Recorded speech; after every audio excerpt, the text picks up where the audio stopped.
Τελειώνω λοιπόν, κλείνω επιτέλους και θα παραδώσω το μικρόφωνο σε έναν πολύ special καλεσμένο που έχουμε, τον κύριο Πίτερ Οικονομίδη, ο οποίος είναι brand strategist. Έγινε και εκείνος πολυεθνική προσωπικότητα, πιστεύω ότι όλοι τον ξέρετε. Έχει δουλέψει σε 4 ηπείρους. Έχει επηρεάσει με τις δουλειές του εκατομμύρια καταναλωτές, πραγματικά εκατομμύρια καταναλωτές. Έχει μάθει δίπλα στους καλύτερους, έχει βοηθήσει τους καλύτερους, είναι ένας από τους καλύτερους και έχει μάλιστα δοκιμάσει να κάνει και κάτι πάρα πολύ δύσκολο, ή τουλάχιστον έχει ασχοληθεί, να κάνει το χειρότερο προϊόν που υπάρχει αυτή τη στιγμή, την Ελλάδα, έχει προσπαθήσει να το κάνει rebrand. Κύριε Οικονομίδη, σας ευχαριστούμε πάρα πολύ που είσαστε μαζί μας. Ελάτε, η σκηνή δική σας.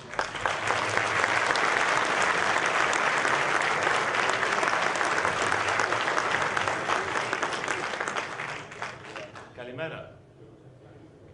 Τα ελληνικά μου είναι χάλια. Θα μιλήσω αγγλικά. Έχω παραγγείλει σαλάτα με μπατζούρια, να καταλαβαίνετε. Ευτυχώς δεν είχανε. I wasn't expecting to be so amazed and surprised on a Saturday morning. First of all, there's so many people here. It's early, and it's Saturday, and it's cold. And there's 10 on today, 10 inches on today. And then even more surprising is to hear this stuff from Nasos. I mean, it just blew me away. Γίνεται. Big time γίνεται. I think a big hand, really, to the organizers. A huge hand. Unbelievable. Bravo. Nasos described Greece as probably the worst product on the planet. Why is my... Oh. And that's one of the reasons. Because we've been selling Greece. We haven't been developing Greece, we've been selling Greece. And it amazes me that we continue to do it. I was horrified the other day when I saw this flash mob thing that was done in London. Have you seen it? And you know, Olga Kefalogianni's made a cameo appearance. Does she think she's Hitchcock or what? And it just blew my mind. And then the slogan that they're talking about is all-time classic. What does that mean? That we're a 57 Chevy? An old Elvis Presley song? I mean, you know, it's supposed to be forward, not backward, that we're talking about. I don't get it. But I believe that one of the reasons why we're the worst product, because we're not the worst product, we're one of the worst brands, is that we keep doing that. We keep selling ourselves. That doesn't work. You've got to be from deep inside, and that's what I'm really talking about today. It's all about, you know, to me, innovation, entrepreneurship, you know, all-time classic is we used to be. It's kind of like, εντάξει παιδιά, δεν μας καταλαβαίνουνε. Θα μάθουν ποιοι είμαστε μια μέρα. All-time classic είμαστε. Doesn't work. We got to move forward. And you know, innovation by definition is about moving forward. Entrepreneurship is taking the risk to move forward. And possibly failing, but moving forward. And that, to me, is the only way that we'll move forward. The only way.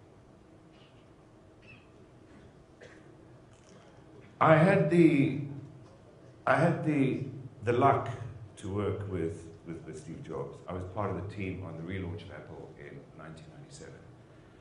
And the first time I met him, by the way, I was wearing a pair of jeans, sneakers. I was working in New York, which is a little more formal than that, but I knew I was going to see Jobs, so I kind of dressed down.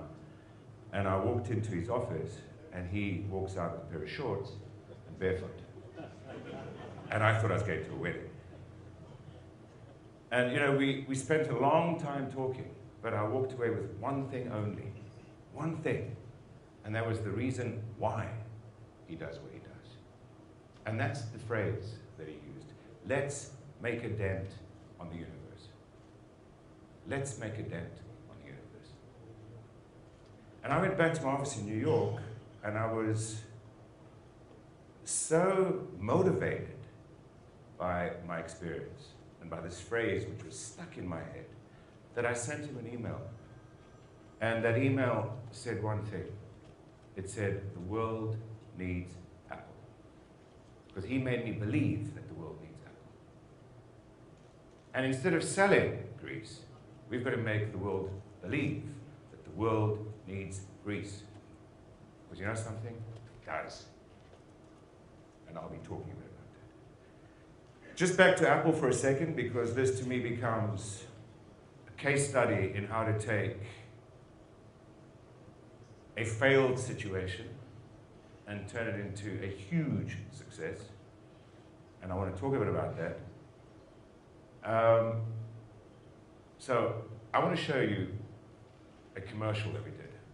I remind you, I'm going to take you back to 1997. In 1997, Apple was ready to close. The stock was trading at $5 on the NASDAQ in New York. I bought shares, by the way, at $5. And a year later, I sold them at 10. And I thought I was a genius. But the company was ready to close. There was no reason for that. There was absolutely no reason. Windows 95 had closed the gap in terms of the interface and the operating system. So all of a sudden, the creative community was okay with Windows, which they weren't before that. And Apple machines were slow, they were boring, and they were very expensive. And nobody was buying them. You couldn't justify it. And there was no new product. There was no new product at the time. But there was this statement from Jobs, let's make a dent on the universe. And we developed a piece of advertising which has become very famous, which ran around the world. And this is the piece of advertising. Do we have sound on the computer?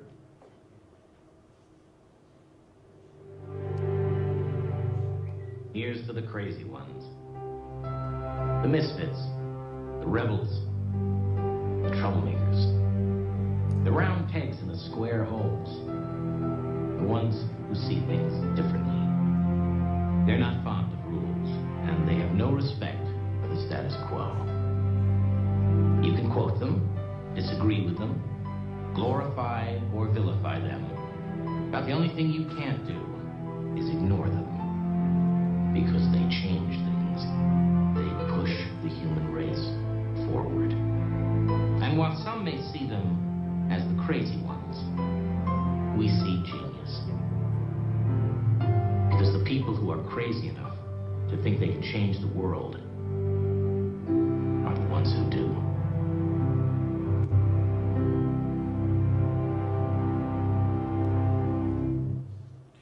Very significantly, the Apple journey from bankruptcy to the world's largest corporation, remarkable, eh?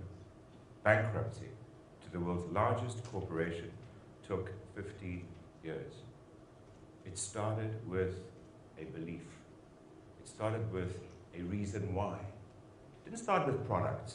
It started with a belief. And on the back of that, everything was built. Okay? And I want to read this copy because it's, I think, very relevant. Here's to the crazy ones, the misfits, the rebels, the troublemakers, the round pegs in the square holes, the ones who see things differently. They're not fond of rules, and they have no respect for the status quo. You can quote them, disagree with them, glorify or vilify them. About the only thing you can't do is ignore them. Now, those words should be familiar to every person in this room because it's what drives an innovator. It's what drives an entrepreneur. But it also sounds like that's a Greek speaking. We are the troublemakers. We are the round pegs in the square holes. We are the misfits, which is why we become the poster child of what is a global crisis. And they put us forward because this is us. But it's the next step that we've got to complete, which is this. Because they change things. They push the human race forward. While some may see them as the crazy ones, we see genius. Because the people who are crazy enough to change the world are the ones who do. And that's what we've got to now complete, is the other side of that. And we can do it. And the fact that, here it is, you guys can do it. I gave this talk about a year ago in Thessaloniki, and a guy called Nick Malkoutsis from Kathimerini picked it up. And he wrote this. He said, Greece is the apple of the Mediterranean. It's a crazy idea. In fact, it's an idea that is just about crazy enough to succeed. And I believe that. And I believe it today more than I did a year ago. I really believe it. Just let's take a little walk back into history, because we're a little screwed up. Sometimes I feel that this nation needs serious psychoanalysis. Let's go back to Athens 2004. And it's worth reading this. This was written by a journalist who said the following thing: the most beautiful and moving opening ceremony in Olympic history. This spectacular event told the story of a country steeped in pride for its remarkable cultural heritage. A country which has made an incredible contribution to modern civilization. The ceremony captured the Greek joy of life, the soul, heart, and spirit of a newly transformed modern nation. It gave vision for the future. It gave Greece a role in the modern world. Beautiful. I mean, that's exactly how we should be positioned. Exactly. Past, present, future, creativity, vision, and a role in the modern world. It's perfect positioning. Perfect positioning.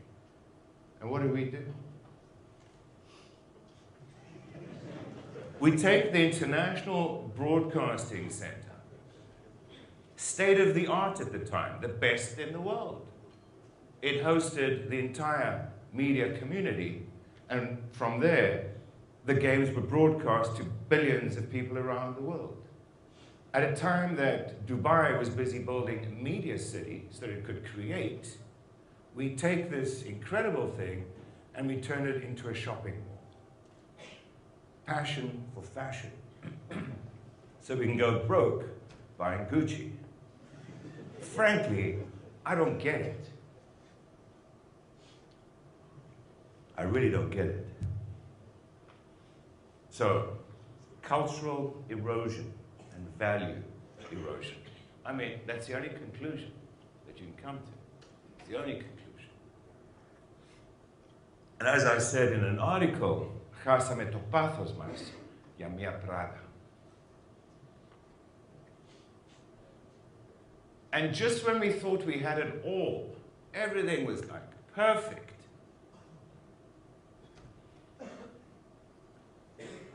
we see this. The Europeans say to us, Greece is something we can live without. French Minister for European Affairs. I want you to witness the body language here.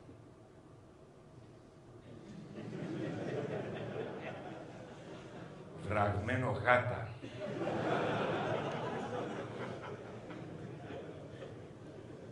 And then we see the world's media doing some stuff that I, as a creative guy, I personally envy very much.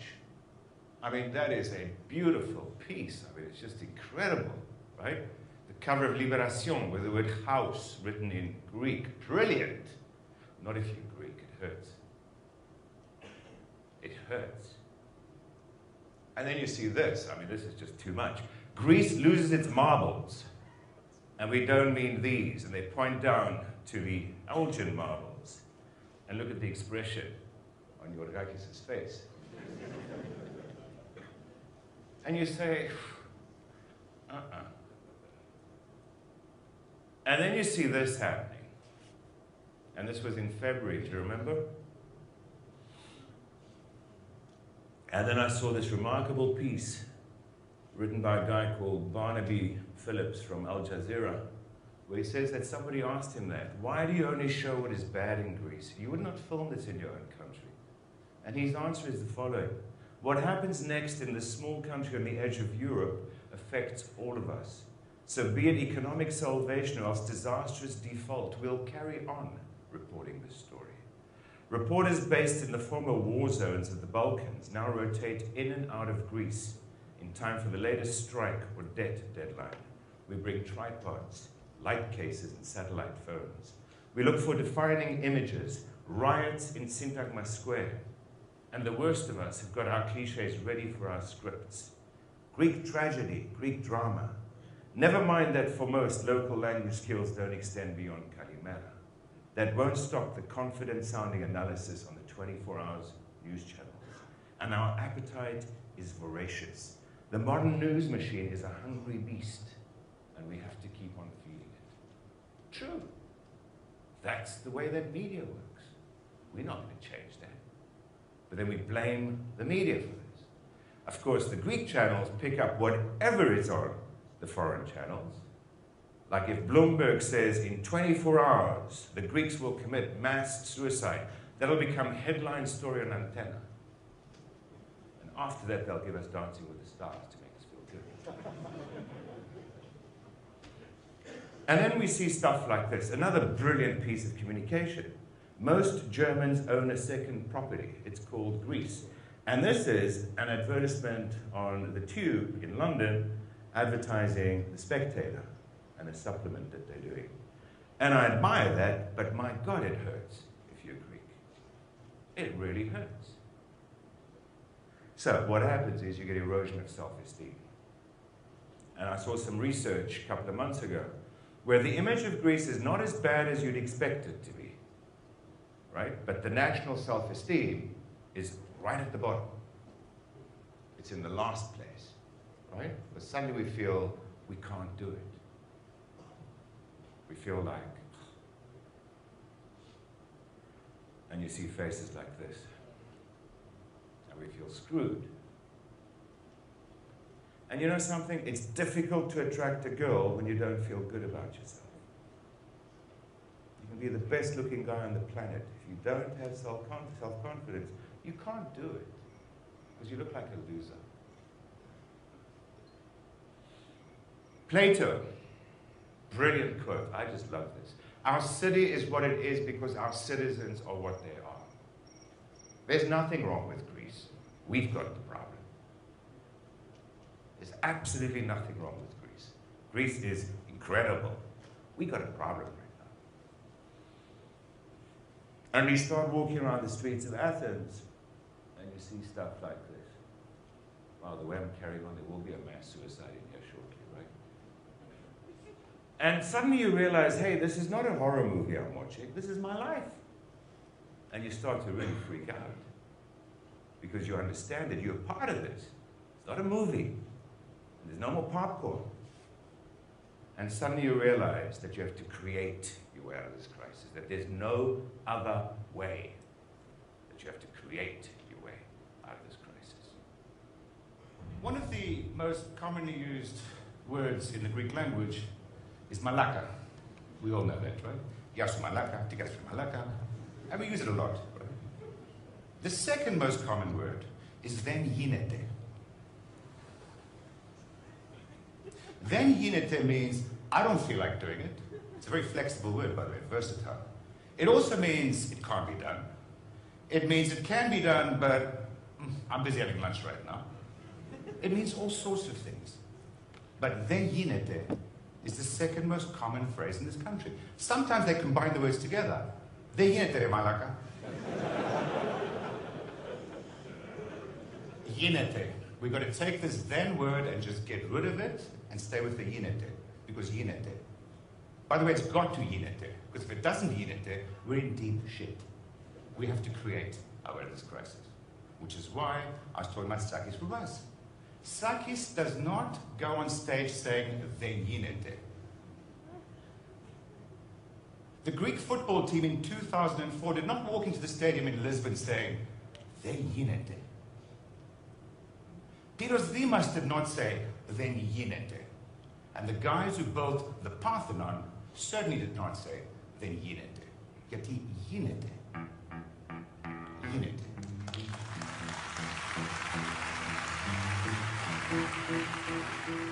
Καλησπέρα. Πόσο διαρκεί μια άσχημη εικόνα? Ας μην συζητήσουμε αυτή τη φορά για το ποιος φταίει για την άσχημη εικόνα. Το μοντέλο, το σκηνικό, ο φωτογράφος, οι συνθήκες. Αλλά ας μείνουμε σε αυτό που βλέπουμε όλοι. Και πιο πολύ οι ξένοι. Μια κουρασμένη χώρα, προδομένη από τους ηγέτες της, με το καλό, κρυμμένο ή κυνηγημένο. Αυτό λοιπόν πώς το αλλάζεις? Πώς κάνεις ξανά ποθητή αυτή τη χώρα στο εξωτερικό? Και πρώτα απ' όλα, πώς την κάνεις ποθητή στους πολίτες της?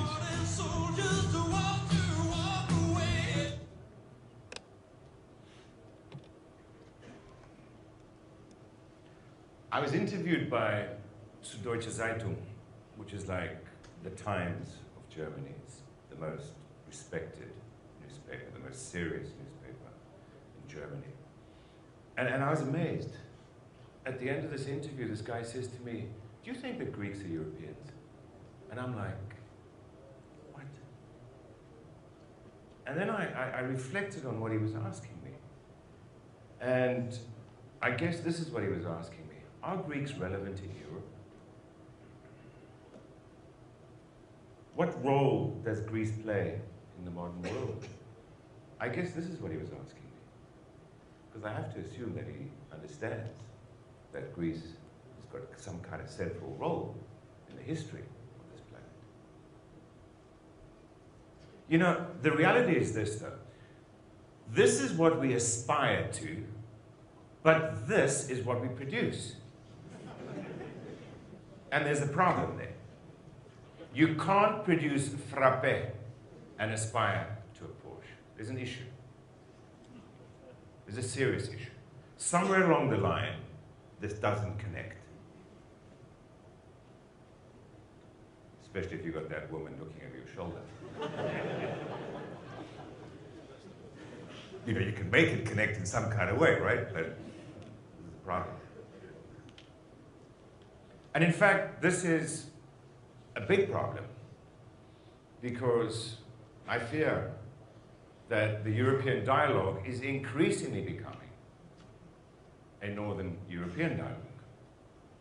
And that instead of being this beautiful mosaic, which was the original idea about Europe, it's becoming all about efficiency and about productivity and about the Protestant ethic, which is, you will work hard.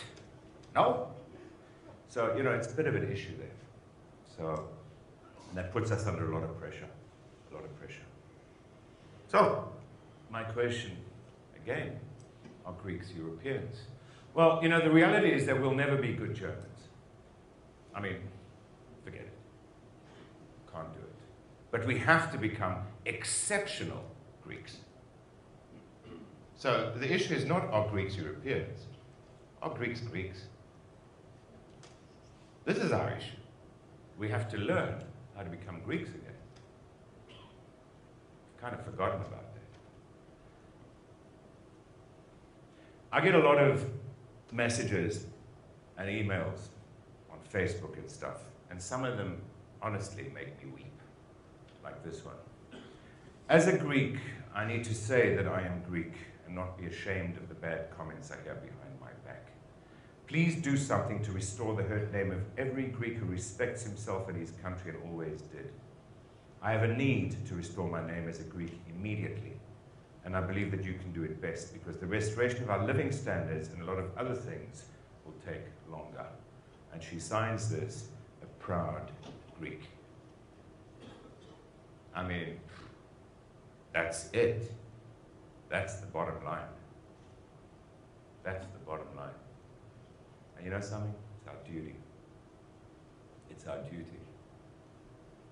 That has to exist. It really has to exist. There's good news, very good news. Greece has never had higher awareness than it's got right now. Open any newspaper in the world, and you're going to get 2, 3, 4 articles about Greece. At least one of them will be a headline article. Okay? And by the way, it's not all bad news, but there's a lot of bad news, I admit that. But awareness has never, ever been higher.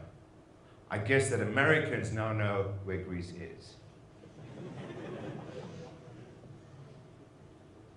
Oscar Wilde made the following statement: "The only thing worse than being talked about is not being talked about." And that is so true. We have got huge awareness today. Huge. Huge. And I believe, and I've always felt this, there is an incredible amount of goodwill towards this nation. Incredible amount. Travel in the Arab world, for example, and say that you're from Greece. Yunani. Yunanistan, right? I mean, you get this all over the world. People feel good about this nation. They love us, bottom line. There's a residual good feeling about Greece, and it's very strong. And it's not surprising. Here's a quote from Shelley. We are all Greeks. Our laws, our literature, our religion, our arts have their root in Greece. Walk through Berlin, have a look at the Brandenburg Gate. It's Greek.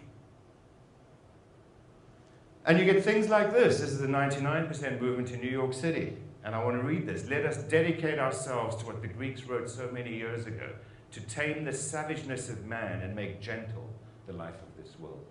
A quote from Robert Kennedy. And you know something? This planet is becoming pretty savage right now. The world needs Greece. But it needs a Greece right now. There's a Greece that takes. That's the image that we've got, that we are takers. And we need to become a Greece that gives.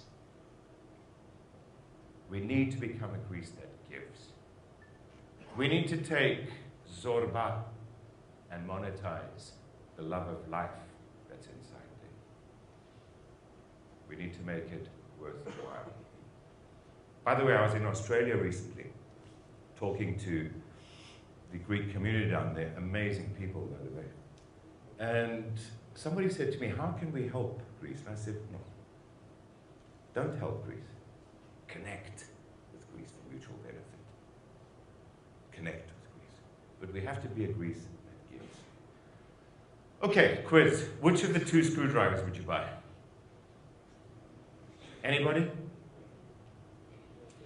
All right, it's a trick. They're exactly the same. Now, which of the two screwdrivers would you buy?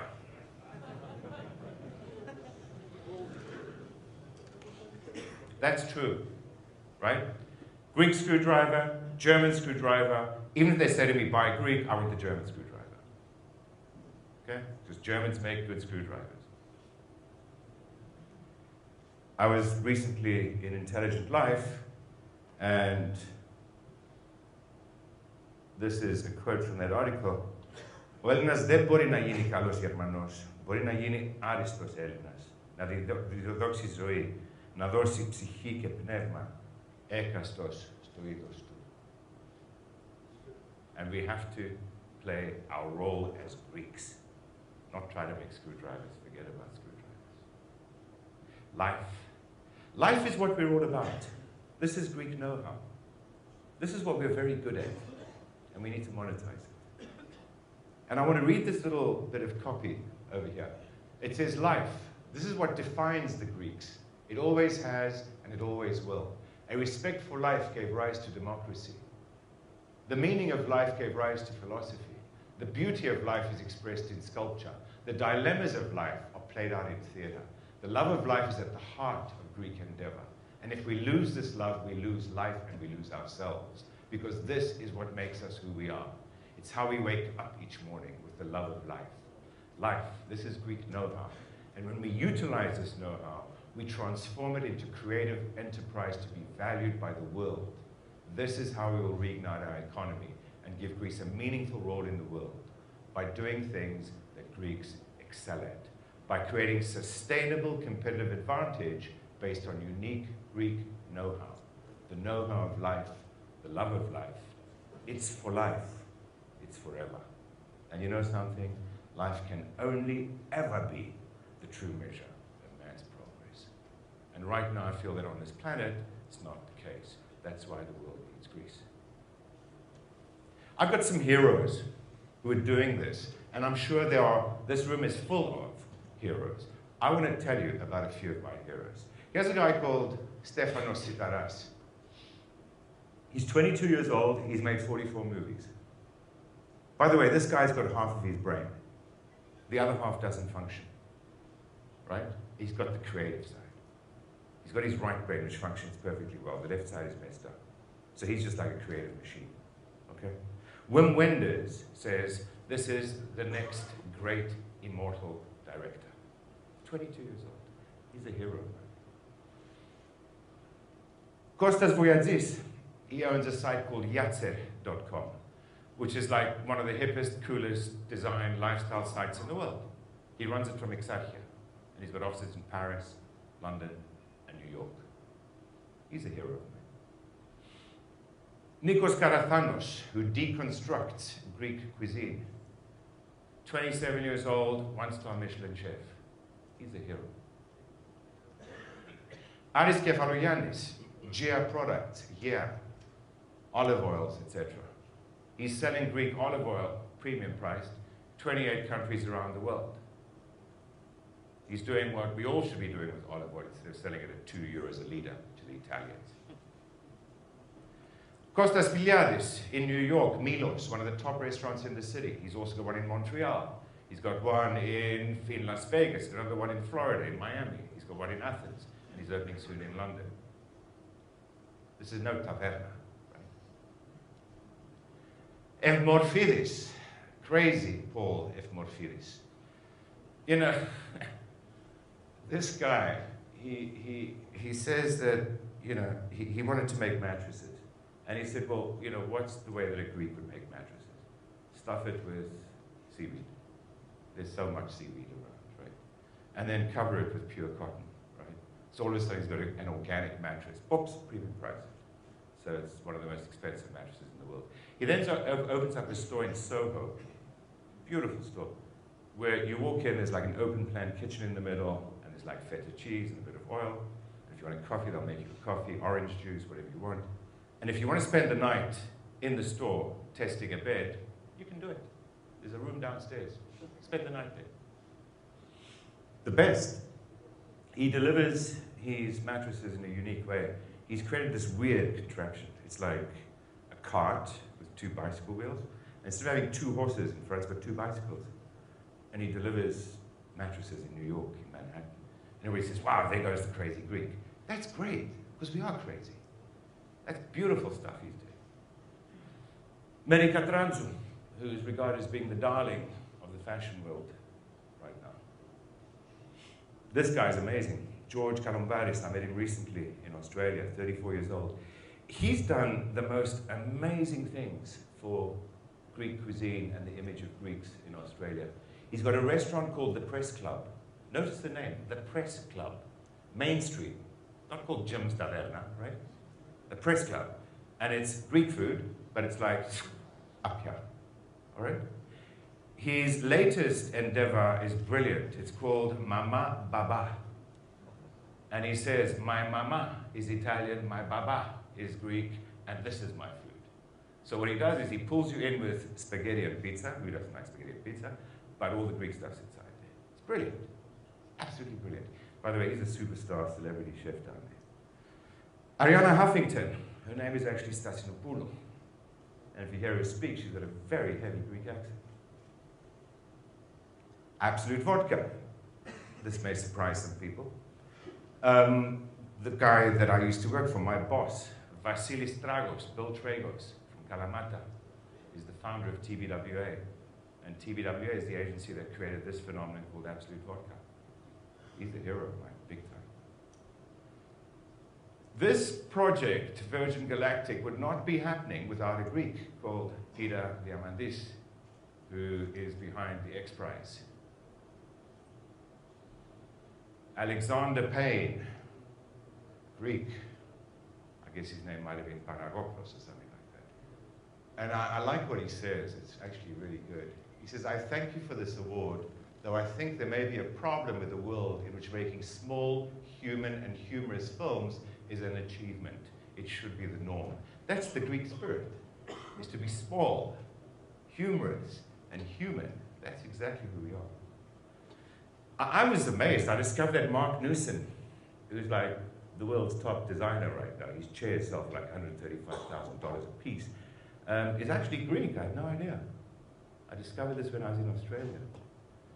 He's certainly a hero. I love what this guy does. And then there's my dog. No, I'm only kidding you. Andreas Neshin, who's actually talking at TEDx today. Andreas is a graduate of Moraitis School here in Athens. He's considered to be one of the top bioengineers on the planet. And what he's done, he's about 36, what he's done is he's deciphered, he's deconstructed the DNA of a dog's nose to create a biological machine which sniffs out cancer before you've got it. So there's remarkable endeavor going on. And by the way, Avatar, Jim Giannopoulos is the man who made that.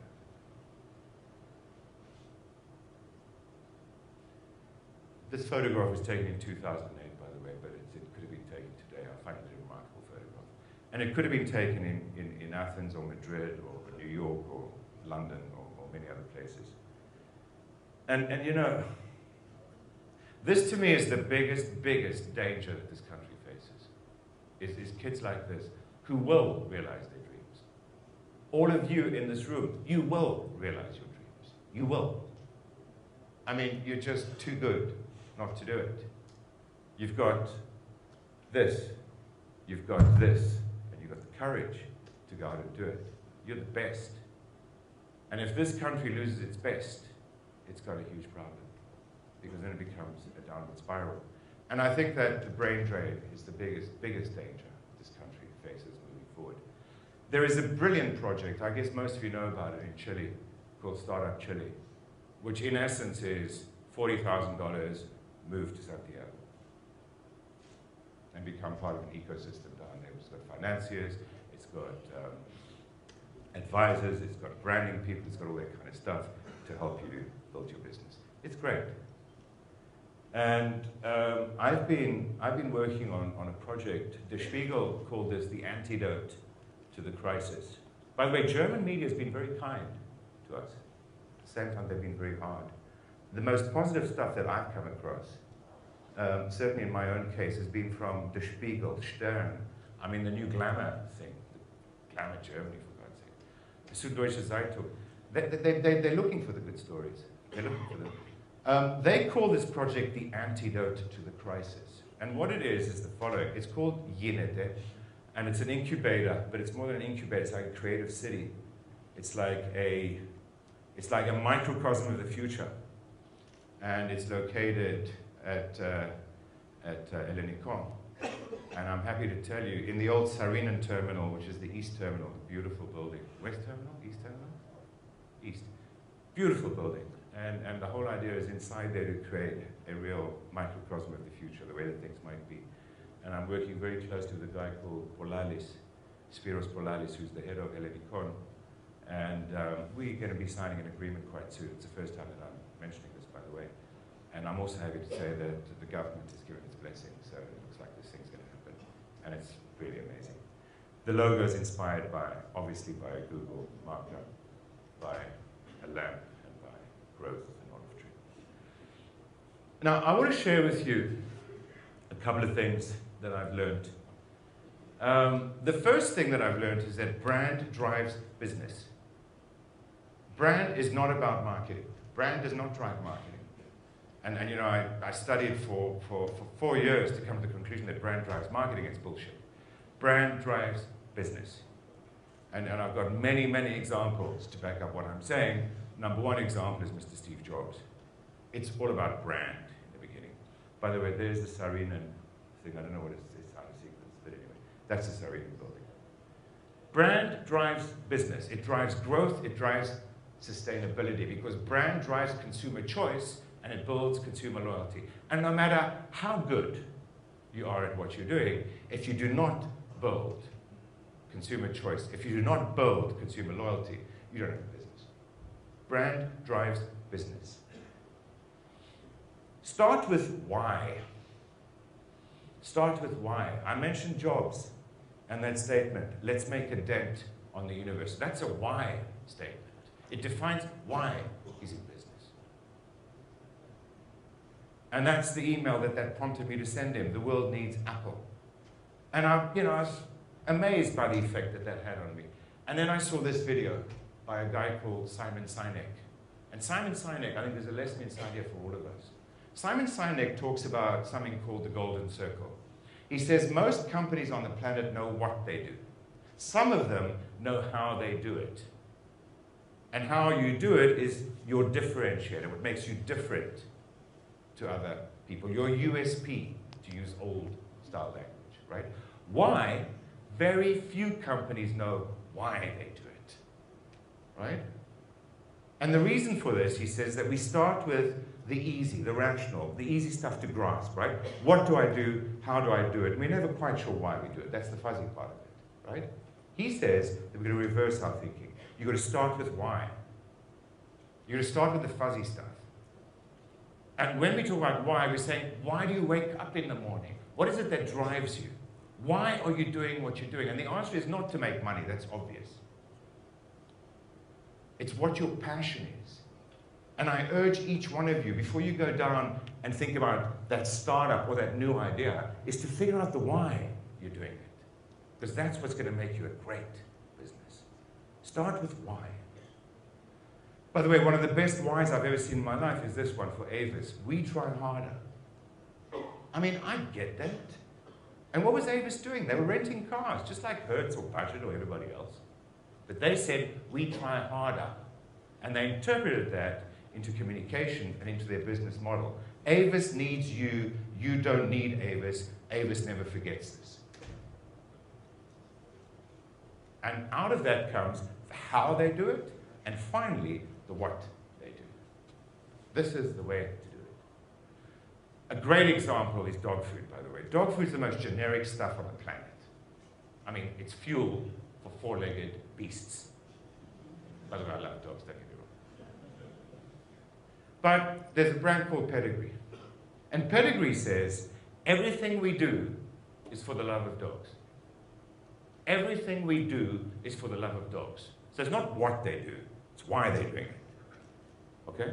So you get dog food manufacturers, and you get Pedigree, who loves dogs. Well, guess what appeals more to the doggo? Look at this.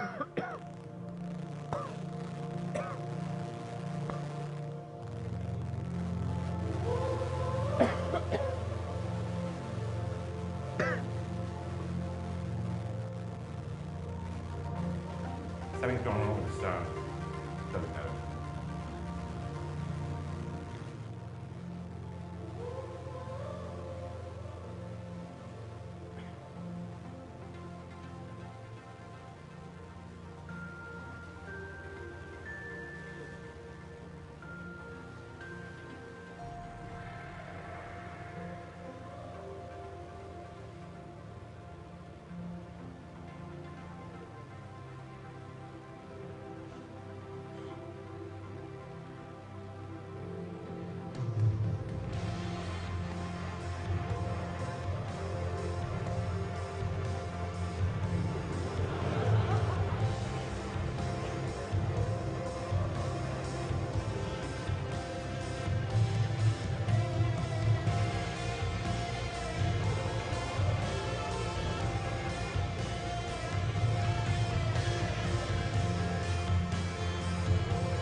Start with why.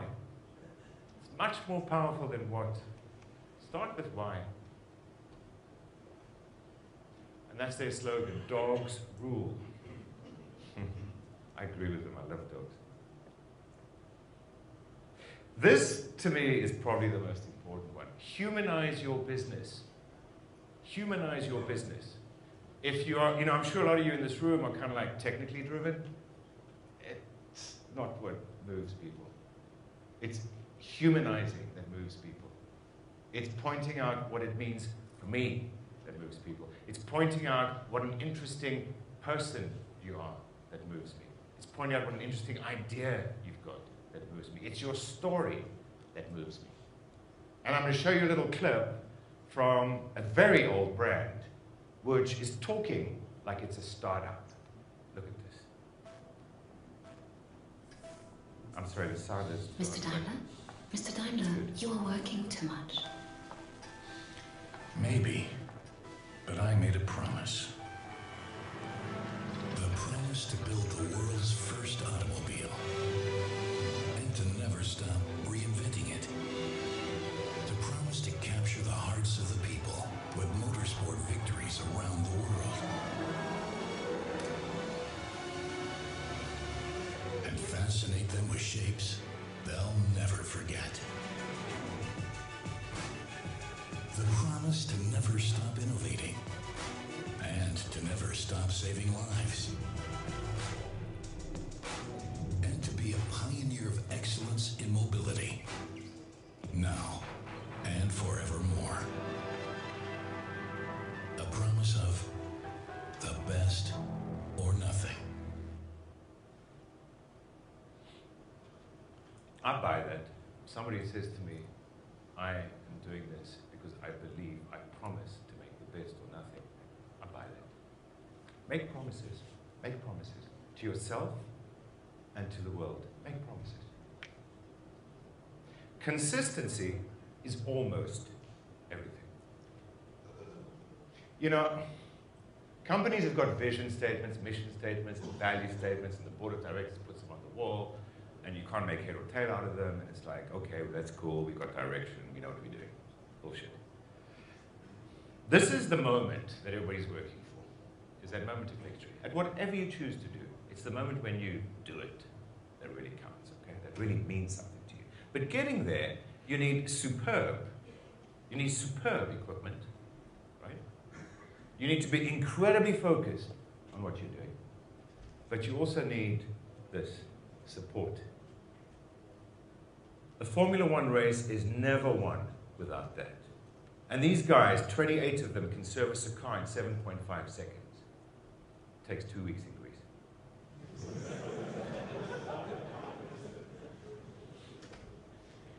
These guys know what they are doing, that's for sure. They can't be on that team. They know how to do it, but most importantly, they know why they're doing it. And you need that support mechanism. And your most important job is to remind your support mechanism constantly about why they're doing it. Then they'll figure out the what and the how, and they'll do it damn well. Let them understand why they're doing it. Coca-Cola, consistency like I've never seen. Get your consumers to work for you. Get your consumers to work for you. And I'm going to explain exactly what I mean. You'll recognize that as a normal distribution curve, the Bell distribution curve, right? For those who don't know it, on the left-hand side, that curve over there is at 0%. It goes up, that's 50% exactly in the middle. It goes down to 100%.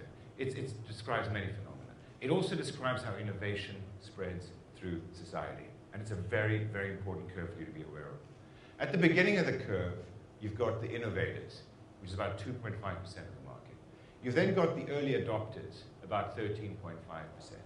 You've then got the early majority, the late majority, and the laggards. This is the mass market. This is where you make money. But this is where your business is built. If you don't go up that curve and jump over that little hole over there, you will not reach the mass market. And I'll give you an example. What's that thing called, the Segway? You know, when that came out, I was like, wow, this is the future of transportation. And today, all that I see are guys in Silicon Valley playing polo on Segways, and some Malaikis in Kolonaki going up the hill with it. And I'm like, jerk. But it could have been if they'd crossed over that little thing over there, okay? You've got to get consumers to work for you, though. And I'll show you what I mean. Take that little product called the iPhone. When the iPhone comes out, any iPhone comes out, right? You get all these guys who are outside the Apple store, and they just want it. They don't know what it looks like, because Apple doesn't tell them. They don't know what it does, because Apple doesn't tell them. And they're all just there like, give it to me, right? They can't afford it, they're out in the rain, right? Apple gives them umbrellas, by the way, because Apple understands this very well, right? And they're out in the rain, and they're waiting to get their iPhone. And they pull out their $500, and they don't eat for a week. And they walk out of their iPhone, yeah, okay? Forget about those guys. The next group, probably us, although a few of you I suspect might be there. Next group, probably us. It's like, oh, that's got the internet on it, okay. That means that I can get my email on the move, that's cool. You know, I'm not sure it's gonna work, but I'll take a risk. I'll pay $500. And if it doesn't work, I'll give it to my kid, you know. I'll go for it. So we buy it. And it kind of like works. And we go for dinner, and we pull out our iPhone, and we show our buddies, and they go, wow, what's that? And we sell to them, right? So it moves into that little thing over there. Now we're on the way. We've now become mass market, okay? And now all of a sudden, people want iPhones because we are selling them. Apple has stopped working, by the way. They're working on the next model, okay? They're working on the next model already. And we are working for Apple. The next guys are like, oh, all the neighbors have got one, I better get one. You know, they I really feel bad. The next room is my grandmother, forget about it. Don't forget that curve. It's the most important concept. Choose who you're going to market to. Choose who you're going to market to. In fact, if I had to summarize what I've just told you up here, number one, brand drives business. Don't think that it doesn't. Don't think that you're going to come out with some cool little thing and then brand it. That's old thinking. Brand it and then develop it. Okay? Brand drives business. Start with why. It's not what you do. People don't buy what you do, they buy why you do it. What should be an expression of what you believe inside. Humanize your business. Don't sell people technology they're not interested. Sell them benefit. Make it human. Humanize yourself. Let people understand who you are. Be open. Be naked to the world. Okay? Be consistent. And to be consistent, you need to get your team constantly understanding why.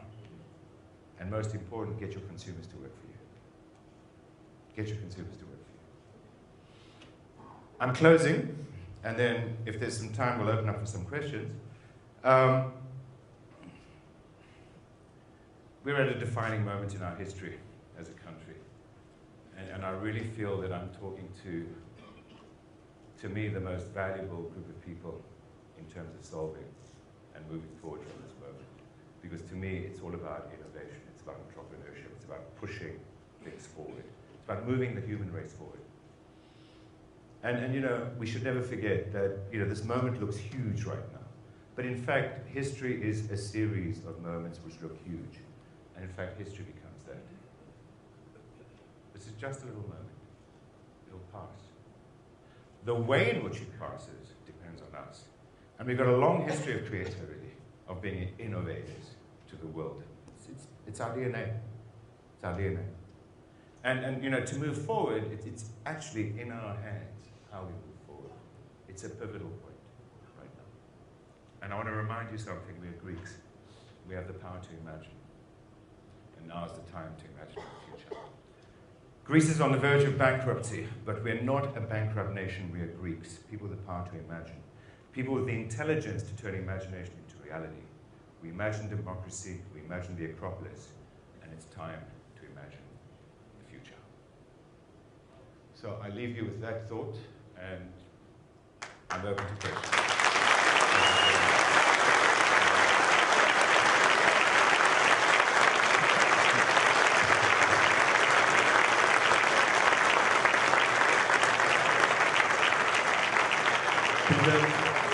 Σε ευχαριστούμε πάρα πολύ, πραγματικά.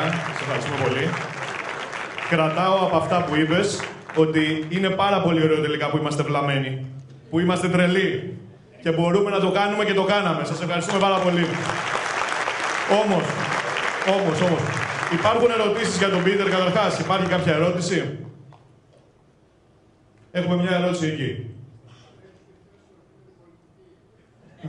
Η ερώτηση είναι αν έχει σκεφτεί να ασχοληθεί με την πολιτική. Γίνεται. Όμως, αν δεν έχουμε άλλη ερώτηση, ήθελα να σημειώσω δύο πράγματα εδώ για τον Πίτερ. Προφανώς κρατάμε πάρα πολλά. Κρατάμε ότι είναι ωραία η τρέλα μας, είναι ωραία που θα περάσουμε εδώ ένα Σαββατοκύριακο και θα κάνουμε αυτό που μας αρέσει και θα διασκεδάσουμε. Αλλά δεν μπορούσα, Πίτερ, να μην παρατηρήσω ότι χρησιμοποιείς κάποια παιχνίδια για να κάνεις τη δουλειά σου. Άρα σου αρέσουν τα παιχνίδια. Εμείς λοιπόν θα σου χαρίσουμε ένα πραγματικό παιχνίδι. Ένα Xbox Kinect.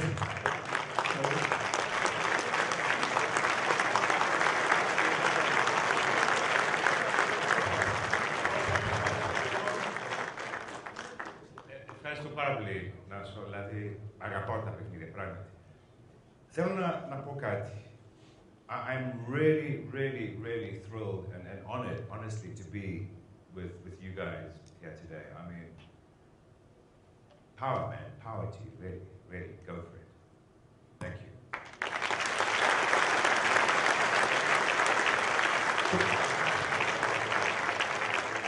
Θα συνεχίσουμε αμέσως και χωρίς διαλύματα μέχρι τις 12 η ώρα με τους χορηγούς μας, γιατί όπως είπαμε είναι πάρα πολύ σημαντικοί για μας και θέλουμε να γίνουν και σημαντικοί για εσάς, να σας πούνε πραγματικά τι κάνουν. Και θέλω να θυμίσω, μήπως και έγινε παρεξήγηση, η Microsoft είναι χορηγός του event, έτσι.